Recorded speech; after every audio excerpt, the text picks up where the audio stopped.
அன்பார்ந்த இறைமக்களே, கிறிஸ்துவின் மறுப ஜபக்குழுவின் வாயிலாக இன்று உங்களை சந்திப்பதில் நான் பெரும் மகிழ்ச்சி அடைகிறேன். மக்களை, சந்தோஷமாக இருக்கீங்களா? நிறைவாக இருக்கீங்களா? மகிழ்ச்சியாக இருக்கீங்களா? மன அமைதியாக இருக்கீங்களா? மக்களே, இறைவார்த்தை நாள்தோறும் வாசிக்கிறீங்களா? இறைவனோடு ஒன்றித்திருக்கிறீங்களா? அப்படி இறைவார்த்தை வாசித்து ஜபத்திலிருந்து தபத்தில் இருக்கும்போது நாம் அனைவருமே பேறு பெற்றவர்கள் இல்லையா? ஒவ்வொரு நாளும் நமக்கு உரிய பலனை இறைவன் நமக்கு தருவார். பலன் எதிர்பார்த்து செய்வதல்ல, நமக்கு ஒன்றுமில்லாத நேரத்தில் அவர் பலனை கொடுப்பதுதான் நமக்கு பெருமைமிக்க காரியம். அதனால் இறைவனோடு ஒன்றித்திருக்கவும் அவர் நம்மளை நிறைவாக வழிநடத்தும்படியும் ஒவ்வொரு நாளும் அந்த நாளுக்குரிய பங்கை அவரிடம் கேட்போம். இன்று அவர் நமக்கு என்ன இறைவார்த்தை தருகிறார் பார்ப்போமா? இறைவாக்கினர் எசேக்கியேல் நூலிலிருந்து அதிகாரம் 18 இறைவார்த்தை 19 மற்றும் 20. ஆயினும் தந்தையின் குற்றத்தை மகன் ஏன் சுமக்கக்கூடாது என்று நீங்கள் கேட்கலாம். மகன் நீதியையும் நேர்மையும் கடைபிடித்து என் நியமங்களை எல்லாம் கைக்கொண்டு ஒழுகினால் அவன் வாழ்வது உறுதி. பாவம் செய்வோரே சாவர். பிள்ளைகள் பெற்றோரின் குற்றத்தை சுமக்க மாட்டார்கள், அவ்வாறே பெற்றோரும் பிள்ளைகளின் குற்றத்தை சுமக்க மாட்டார்கள். நீதிமானின் நீதி அவன் மீது இருக்கும், பொல்லானின் பொல்லாங்கு அவன் மீது இருக்கும். Praise the Lord. என்ன சொல்ல வராரு? நாம் என்ன செய்கிறோமோ அதுக்கு கைமாறு உண்டு என்று இறைவார்த்தை சொல்லுகிறது. பொதுவாகவே எரேமியா எசேக்கியேல்லாம் கொஞ்சம் கடினமாகவே இருக்கும் இல்லையா? ஆனால் இப்பொழுது நமக்கு என்ன கொடுக்கிறாரு? இதுகால் வரைக்கும் நாம் என்ன இருந்தோம், எப்படி இருந்தோம் என்பதை சிந்திக்க வைப்பதற்காக இந்த இறைவார்த்தை கொடுக்கிறார். அப்போ நாம் என்ன குற்றம் செய்கிறோம்? ஒவ்வொரு குற்றங்களும் கடவுள் முன்பு இருக்கிறது, அந்த குற்றத்திற்கு பரிகாரமும் இருக்கிறது இல்லையா?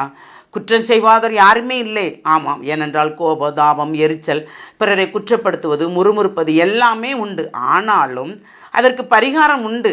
நாம் செய்த குற்றங்கள் அனைத்தையும் அவரை ஒப்படைத்து இனிமேல் குற்றங்களை நாம் செய்ய மாட்டோம் என்று சொன்னால் அக்குற்றங்கள் நம் மேல்மை சுமத்தப்படாது. நான் செய்தது நீதிதான் நியாயம்தான் சொன்னால் இறைவன் அதை விரும்பவே இல்லை. நீதி எது நியாயம் எது என்பது இறைவனுக்கு தெரியும். அதுதான் பெற்றோரின் குற்றத்தை பெற்றோரை சுமப்பர், பிள்ளைகளின் குற்றத்தை பிள்ளைகளை சுமப்பர். நீதிமான்கள் அவர்கள் நீதியின்படி நிறைவாக இருப்பர், பொல்லாங்கு செய்வோர் பொல்லாங்கின்படி அவர் பொல்லாங்கிலே இருப்பார் என்று சொல்கிறார். அப்போது தீமை செய்வோர் தீமை செய்து கொண்டே இருக்கட்டும், நன்மை செய்வோர் நன்மை செய்து கொண்டே இருக்கட்டும். இறைவார்த்தையின்படி உங்களுக்கு விளக்கம் கொடுப்போர் விளக்கம் கொடுத்து கொண்டே இருக்கட்டும்.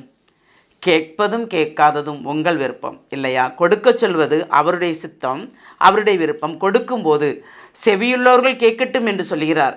நாம் செவி இருக்கிறது, நமக்கு நல்லதை எடுத்துக்கொள்வோமே, தேவையற்றதை அனைத்தையும் அப்புறப்படுத்துவோமே. அப்படி நாம் நல்லதை எடுத்துக்கொள்ளும் போது எல்லாமே நமக்கு நிறைவாக இருக்கும் இல்லையா? நாம் செய்கின்ற ஒவ்வொரு காரியங்களும் நம் பிள்ளைகளுக்கு நன்மையாக முடியும். நாம் செய்கின்ற ஒவ்வொரு தீமைகளும் நம் பிள்ளைகளுக்கு அது சுமையாக முடியும், பாவங்களாக முடியும்.